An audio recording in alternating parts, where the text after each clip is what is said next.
Ah, pas les micros, hein. Ok, ça c'est mon micro à moi. Alors voilà, on va reprendre.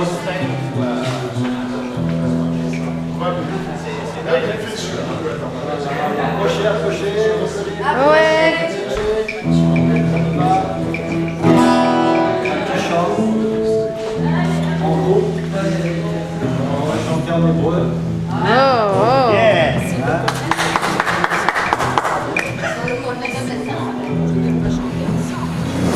Donc vous nous suivez si vous le connaissez. Très simple. J'aime. Shema Israël, Adonai Eloheinu, Adonai Echad. Ça veut dire écoute. Écoute Israël, c'est Deutéronome 6.4. Le Seigneur, notre Dieu, Elohim, notre Dieu, Adonai, Seigneur Echad. Echad, ça veut dire le Seigneur est un. Amen.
Ça, c'est la confession de l'unicité de Dieu. Dieu est un. Amen.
groupe un peu plus restreint.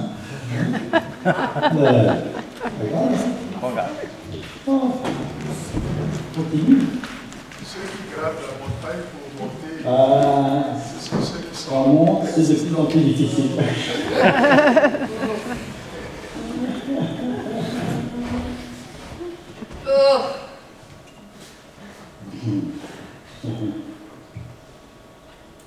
Donc, tout à l'heure, nous avons juste énoncé les éléments spécifiques qui représentent, qui décrivent, qui expriment la Keila ou l'Ecclésia, donc l'Église. Keila, c'est le mot hébreu pour dire assemblée. Okay? On utilise aussi pour faire référence à l'Église, et l'Ecclésia, forcément, c'est en grec. Voilà. Donc,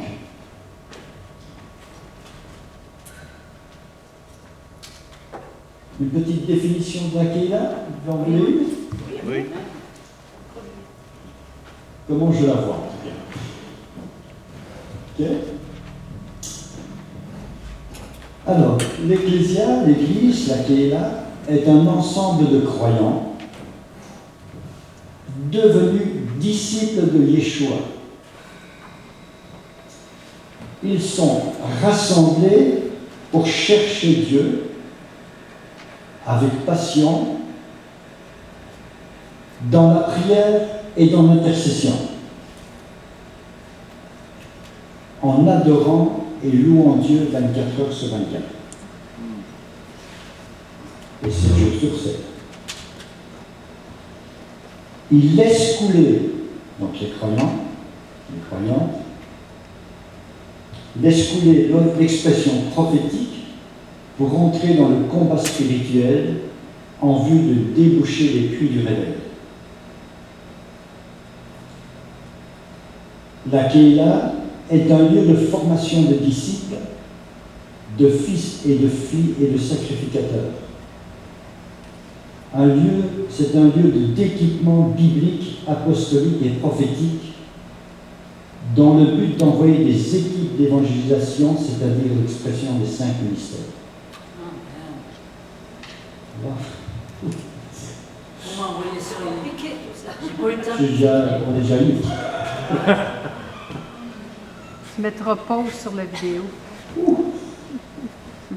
faut reprendre ça. Ben, peux-tu me l'envoyer? Oui, là. Ça va. Je vais vous l'envoyer aussi à ceux qui... Je vais quand même juste le. On voit Yves, on voit lui. J'envoie. Allez, j'envoie. C'est lourd, hein? Il y a beaucoup de... C'est un ensemble de croyants devenus disciples en Yeshua, de Yeshua. Ils sont rassemblés dans le but de chercher Dieu, avec passion, dans la prière, dans l'intercession, en adorant et louant Dieu 24 heures sur 24. Ils laissent couler l'expression prophétique pour rentrer dans le combat spirituel en vue de déboucher les puits du réveil. C'est un lieu de formation de disciples pour former des fils et des filles et des sacrificateurs. Un lieu d'équipement biblique, apostolique et prophétique dans le but d'envoyer des équipes d'évangélisation, c'est-à-dire l'expression des 5 ministères que nous trouvons dans Éphésiens 4, 12 et 13. Ça va comme ça? C'est clair pour tout le monde? Après, il faut le vivre. Il faut le vivre. Après, il faut le vivre. Après, c'est ça. Bon, je reviendrai l'année prochaine, tout sera mis en place. J'espère qu'on va commencer.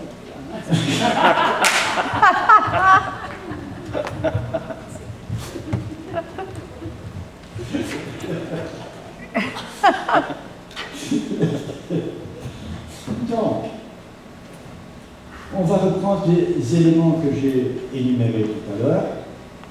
Donc il y en a 1, 2, 3, 9. 4, 5, 6, 7, 8, 9. D'accord? Et on va les reprendre les éléments 1 à 1 et juste appuyer ça et le proclamer. D'accord? C'est un lieu de révélation. Un lieu de révélation. Révélation de Dieu, bien évidemment. Dieu est un Dieu qui se révèle. Il s'est révélé, mais il continue de se révéler. Il se révèle toujours. C'est son désir le plus profond de se révéler aux hommes de manière particulière. Alors on a vu dimanche passé, il se révèle par la création, la beauté de la création, de l'univers, de tout ce qu'on voit, mais à plus forte raison, il veut se révéler à nos cœurs, afin qu'il soit, que ce soit personnalisé. Il se révèle à l'individu. Si on reprend Genèse 28, verset 13, c'est ce qu'il fait vis-à-vis de Jacob. Dieu se tient au-dessus de l'échelle et il proclame quelque chose. Je suis l'Éternel. Révélation. Le Dieu de ton grand-père et de ton père. Donc, un lieu de révélation. Il voit des anges monter et descendre sur une échelle qui relie la terre et le ciel, et Dieu lui parle. Je suis l'Éternel, je suis le Dieu de tes pères.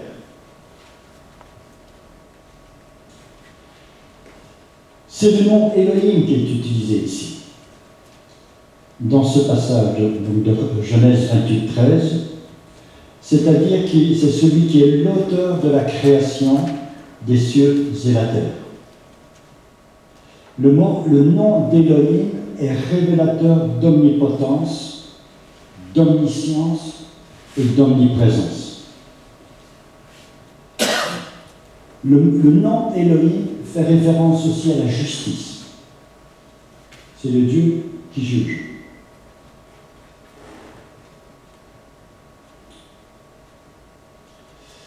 Si vous lisez le passage du déluge, c'est Dieu Elohim qui parle. C'est pas Adonai.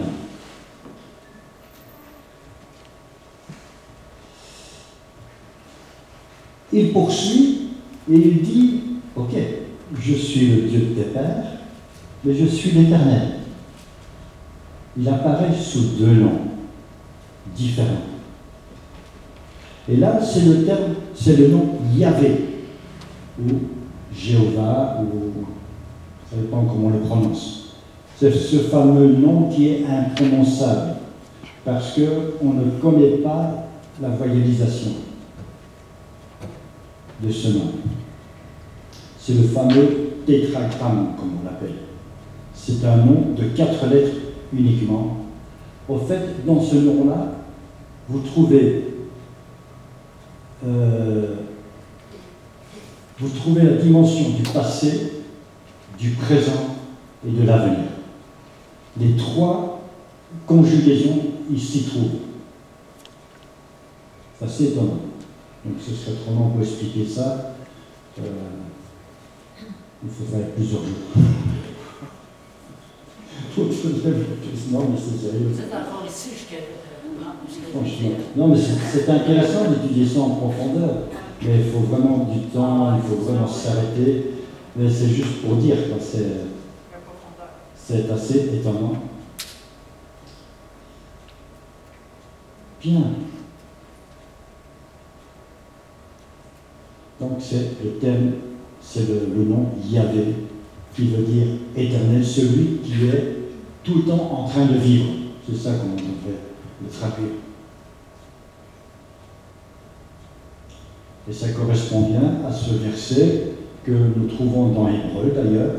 Jésus-Christ est quoi? Il est le même hier, aujourd'hui et demain. Le passé, le présent et l'avenir.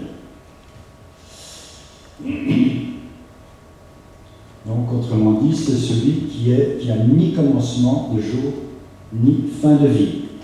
Et là, on fait référence à ce fameux roi sacrificateur qui est apparu à Abraham, Melchisedec.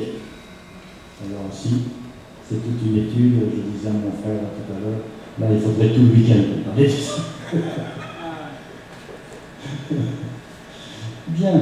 Il y a une autre expression qui décrit ça, c'est le terme « l'ancien des jours ». On retrouve dans Daniel, si je me trompe. L'ancien des jours. Vous trouvez ça dans Daniel 7, 9. Je regardais pendant qu'on plaçait les trônes et l'ancien des jours. Donc celui qui... On n'arrive même pas à calculer le nombre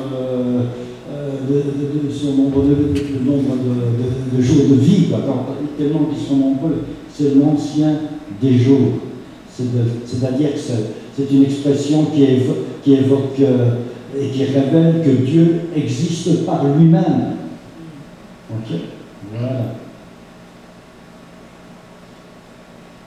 Alors, on peut aller plus loin. Si on prend l'épisode du buisson ardent, c'est ce que nous trouvons aussi. Dieu dit à Moïse, « Je suis celui qui suis ».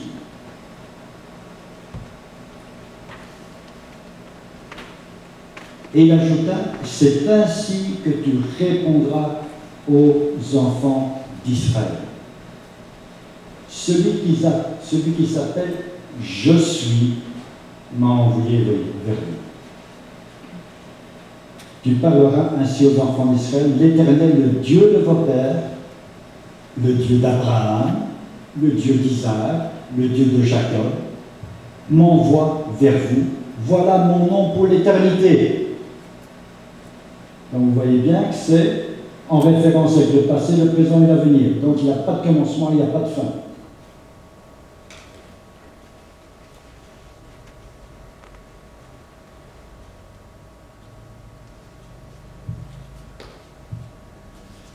Au Mont Carmel, avec Élie, c'est aussi ces noms-là qui apparaissent. Quand le feu descend sur l'autel, vous connaissez l'épisode, hein, donc Élie lance un défi aux prophètes de Baal et d'Astarté. Voilà, allez crier après Dieu pour qu'il envoie le feu. S'il l'envoie, c'est lui qui est Dieu, réellement. Et finalement, ils font tout un tas de... Ils attendent, ils font plein de choses, mais jusqu'à même verser le sang, il n'y a rien qui se passe. Et notre ami Élie arrive et prie une sainte prière. Le feu qui descend, il consume tout. Qu'est-ce que le peuple dit? C'est l'Éternel qui est Dieu.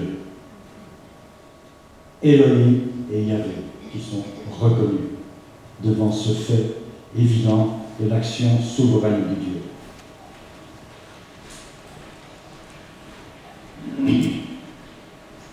Ensuite, on trouve Yeshua au mont Tabor. Alors, il y a une déclaration qui est adressée à ses disciples que quelques-uns d'entre eux, je remets juste le contexte pour se rappeler, ne mourraient pas sans avoir vu le royaume de Dieu. Vous vous rappelez de cette parole de Jésus? Et il prend avec lui, Yeshua, 3 personnes, Pierre, Jacques et Jean, okay, pour prier. Et pendant qu'il prie, il est transfiguré. Ça veut dire que son visage change, il vient d'une éclatante blancheur, il brille comme le soleil, ses vêtements sont blancs d'une blancheur qu'on ne trouve pas sur la terre. Donc cette scène va préfigurer la gloire de Jésus. Lorsqu'il reviendra dans son règne, c'est Jésus dans sa gloire, dans l'établissement de sa royauté qu'ils sont en train de voir. Il n'apparaît pas comme l'agneau du sacrifice à ce moment-là, mais comme en quelque sorte le lion de la tribu de Juda, celui qui règne. Tous ceux qui le verront le reconnaîtront aussitôt comme Dieu, le Fils, le Roi des rois et le Seigneur des Seigneurs. Alors, dans cette gloire manifestée, que voit-on? Enfin, que voit-il? Moïse, Moshe. Alors, Moshe, c'est quoi? C'est le prophète qui a reçu la révélation de Yahvé et non pas d'Élohim. Je te donne ce nom-là pour que tu le révèles aux enfants d'Israël. Élie, c'est le prophète de puissance. Donc c'est lié à Élohim. Donc vous voyez que Dieu va s'exprimer de plusieurs façons pour qu'il soit révélé aux hommes. Et ensuite, après cette apparition d'Élie et de Moïse, qu'est-ce qu'on voit? Il y a quelque chose qui change. Il n'y a plus que Jésus seul qui apparaît, mais il apparaît dans une nuée, la nuée de la gloire qui vient. Quelle est cette nuée? Je l'ai nommée la nuée parlante. Parce que c'est de cette nuée-là que la voix du Père va se révéler. C'est quoi cette nuée en réalité? C'est la nuée qui apparaissait sur le tabernacle. C'est cette gloire-là qui se retrouve là, sur le mont Tabor, face à Jésus. Et la voix du Père va retentir du sein de cette nuée. Comme Moïse le vivait aussi, parce qu'il entrait même dans cette nuit-là pour parler avec Dieu. Et le Père va confirmer la fidélité de son Fils et inciter les disciples à l'écouter.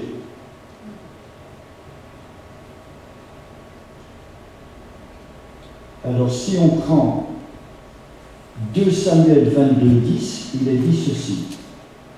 Il abaissa les cieux et il descendit. Il y avait une épaisse nuée sous ses pieds. L'Éternel tonna. Il fit retentir sa voix. Donc, c'est juste pour dire que David a vécu la même chose. Il a vécu ce genre d'expérience. Il a vu cette nuée et il a entendu Dieu dans la nuée. Exactement comme il est ici.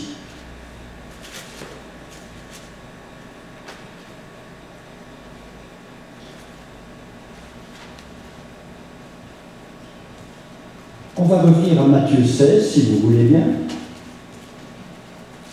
Matthieu 16, le verset 16. Tout à l'heure, on s'est concentré sur le verset 18, mais cette fois-ci, on va se concentrer sur le verset 16 et 17.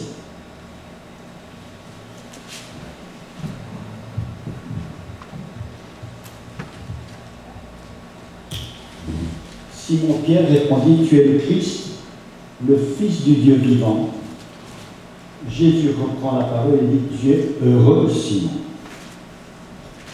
fils de Jonas, car ce ne sont pas la chair et le sang qui t'ont révélé ça, mais c'est mon Père qui est dans les cieux. » Donc ici, Jésus s'enquête auprès de ses disciples pour connaître ce qu'on pense de lui.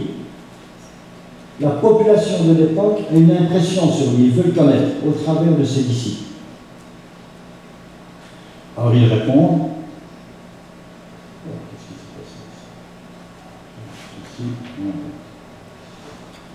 alors certains pensent, oh, tu es Jean-Baptiste.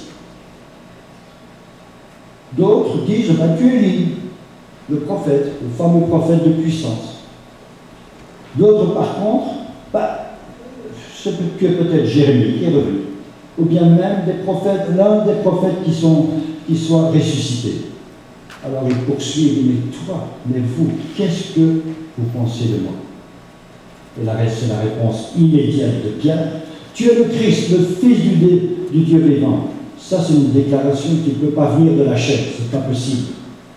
C'est pas possible de dire ça comme ça. Et il confirme vraiment à Pierre, Jésus, que c'est bien le Père qui lui a révélé cette histoire.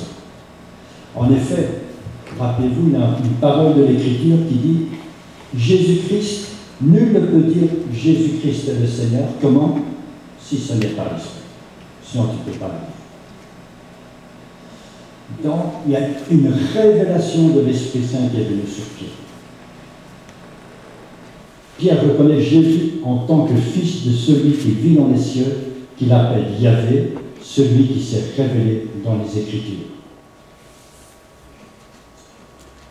Autrement dit, ce disciple reçoit une triple révélation. Il comprend par l'Esprit que Yeshua est fils de Dieu,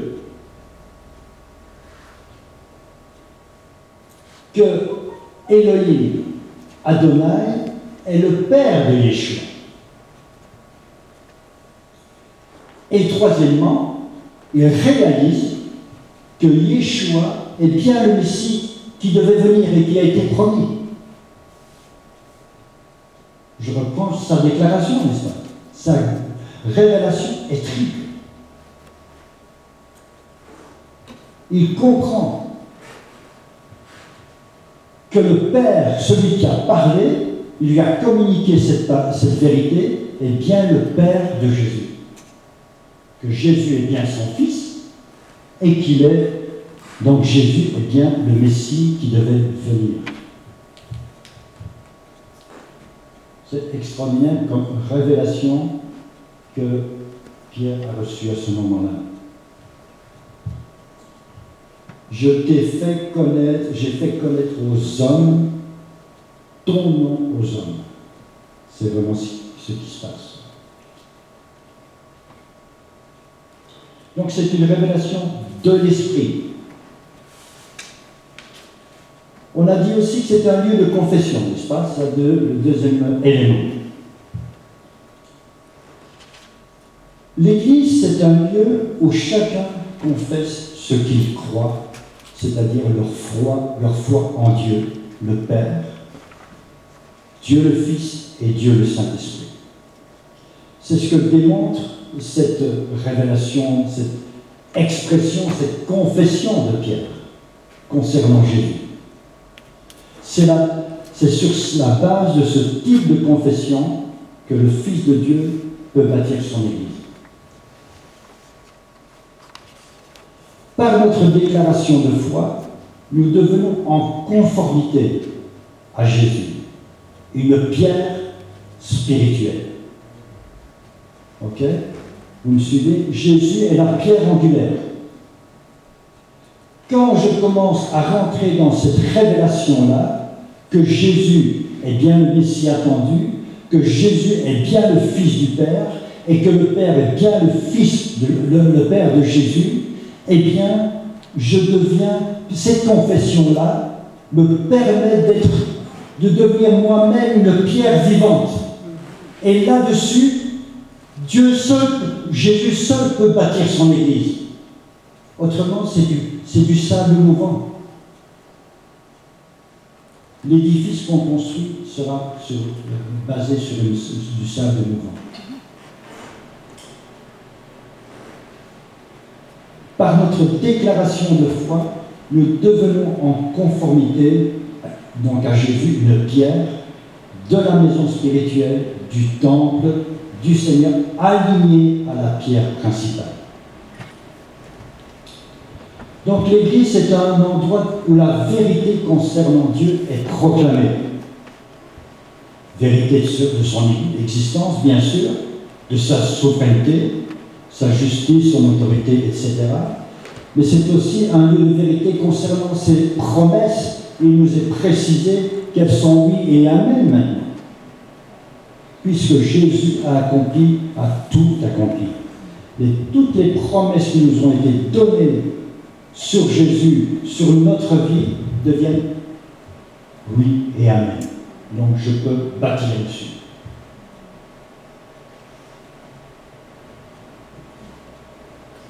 C'est un lieu de prière et d'intercession.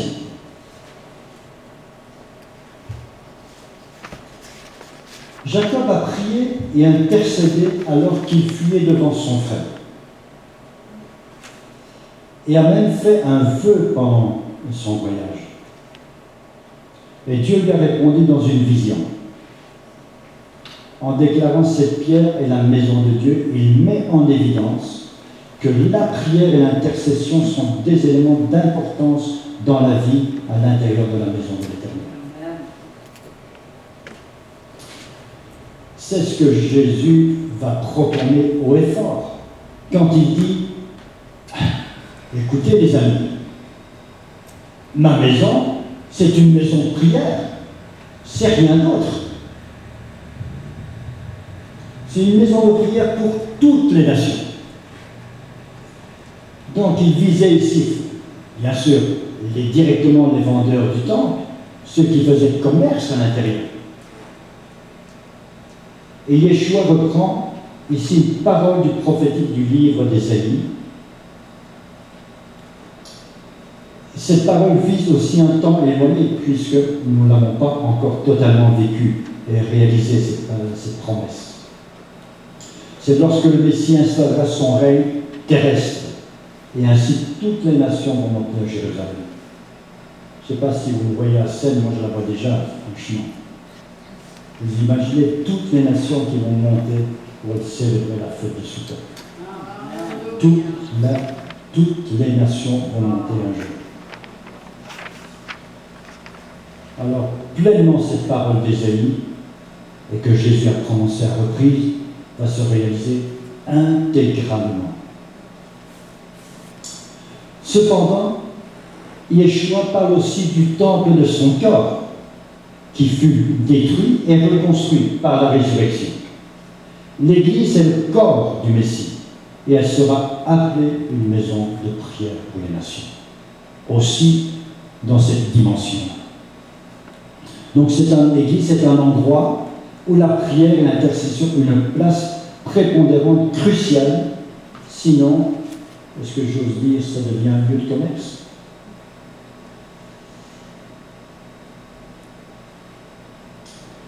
La prière déclenche la puissance de Dieu.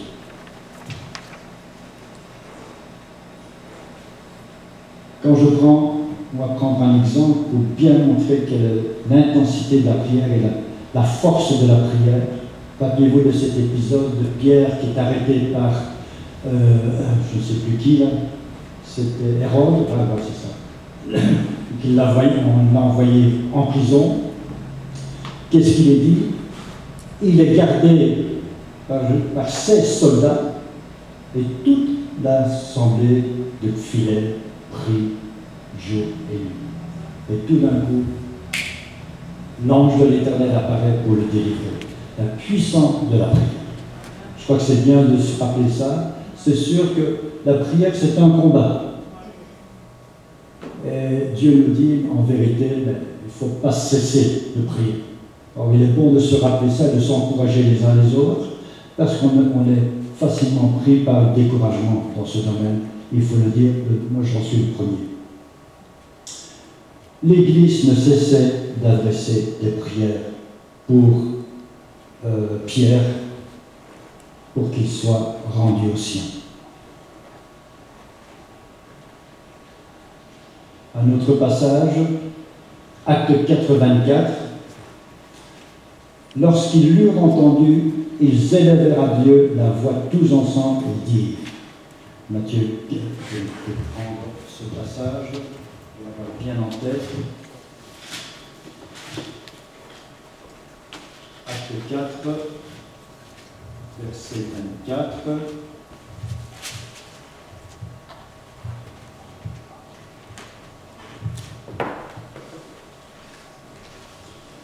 Donc c'est les disciples qui sont relâchés, ils allèrent vers les leurs et racontèrent tout ce que les principaux sacrificateurs et les anciens leur avaient dit. Lorsqu'ils eurent entendu cela, ils élevèrent la voix pour recevoir l'assurance et la force de l'Esprit pour continuer à être témoins fidèles de Yeshua, le Messie. C'est ce qu'ils sont en train de faire. C'est un lieu de passion.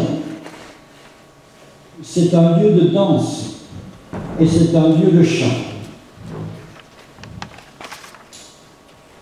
Donc en méditant sur le rêve de Jacob, nous avons découvert que, je vous rappelle ça, que la racine du terme échelle, ça veut dire aussi élever un chant. On ferait un chemin par le chant. Franchement, c'est extraordinaire quand on réfléchit à ça. Tu rentres dans la louange, dans l'adoration, spirituellement, tu es en train de creuser quelque chose pour ouvrir un passage. Tu libères un endroit pour que ça devienne un portail du ciel. C'est extraordinaire. La musique, le chant, la danse ont une place de choix dans la parole de Dieu. On voit partout, dans tous les livres, on parle de ça. Rappelez-vous cet épisode qui est remarquable, il faut le dire. Lorsque les Israélites sont devant la mer Rouge, qu'est-ce qu'ils font? Ils chantent. David, qu'est-ce qu'il a fait? Il a mis en place un système, mais disons, il a mis en place une structure tellement belle qu'il y a 4000 chantres, musiciens, chanteurs, mis en place 24 heures sur 24. 4000, vous imaginez? Il avait découvert la puissance de la louange et de l'adoration.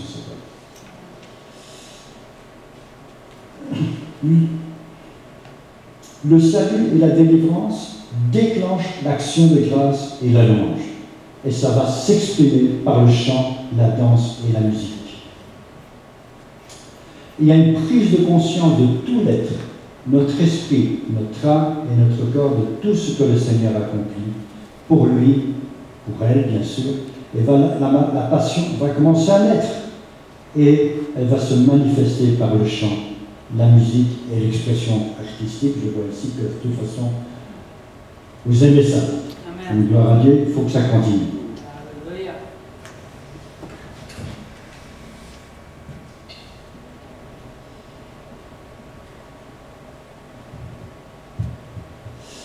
Nombre 19, verset 8 et le verset 10.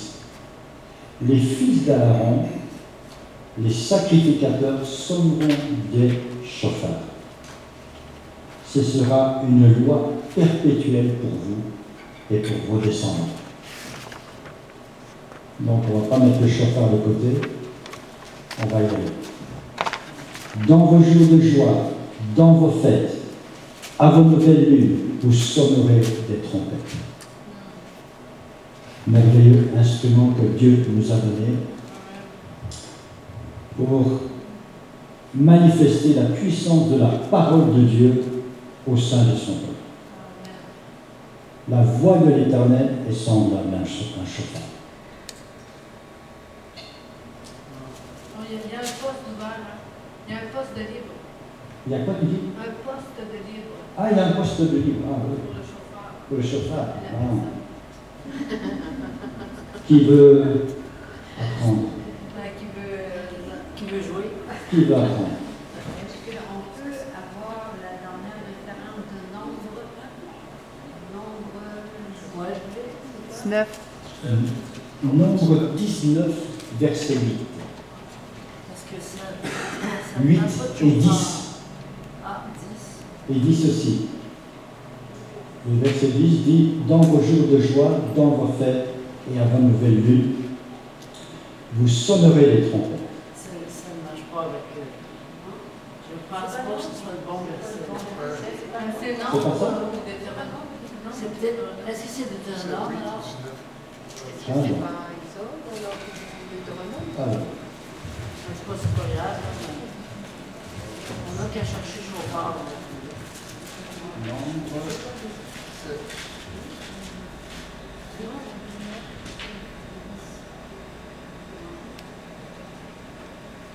Ah, effectivement, c'est pas ça. Je ne sais pas si c'est Lévitique. C'est pas grave. Ah, c'est peut-être dans Lévitique. Moi, il y a des gens.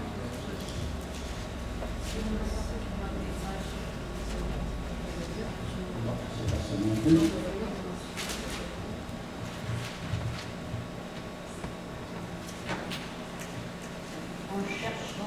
Oui, je regardais tout à l'heure, alors je vous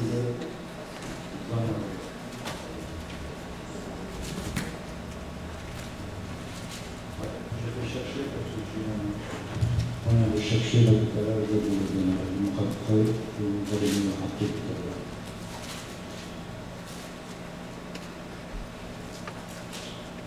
Je vais juste vous mentionner les différents types d'instruments qu'il y avait dans le temps. C'est extraordinaire. Ce n'est pas simplement 1, 2, 3 instruments, mais il y avait une multiplicité. Donc il y avait une grande variété dans l'expression musicale dans le temps. Tout ça pour Dieu. Ce n'était pas pour les hommes, hein. Ce n'était pas pour faire plaisir à son voisin.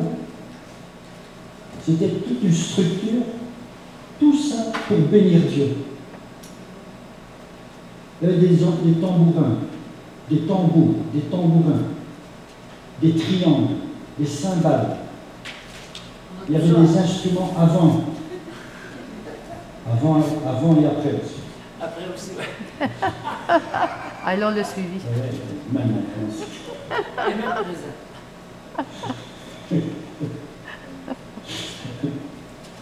les instruments Nombre avant. chapitre 10.